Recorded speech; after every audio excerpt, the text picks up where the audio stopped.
السلام علیکم ورحمت الله وبرکاته. تا خو دا پنسي داسې اوچتې کړې ته چې په ډنډو کې روان یې. پنسي چوتي ساتل دا د پیغمبر علیه السلام سنت دی او نبی علیه السلام فرمایلی دی چې کوم انسان د پړکو نه ښکته پنسي ساتي نو دغه خپې په جهنم کې د قیامت په ورځ بلکې په دې پسې خندا نه ده پکار، خپلې پنسي د پړکو نه پورته ساتل پکار دی. انشاءالله موږ خپلې پنسي پړکو نه پورته ساتو. انشاءالله چوتي ساتئ.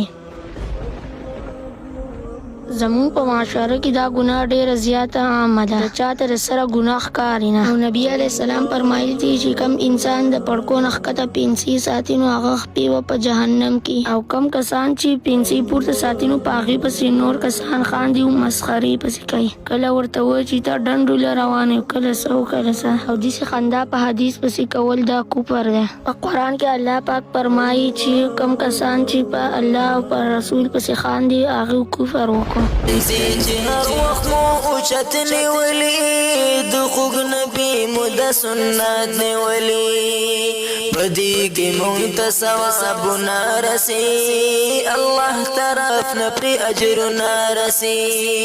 نور به هم غرق شي او تباه مه کوئ، نبي حدیث پورې خندا مه کوئ، په دې کې ستاسو کامیابي درو، نور سوچ کوئ ستاسو مرضی درونو.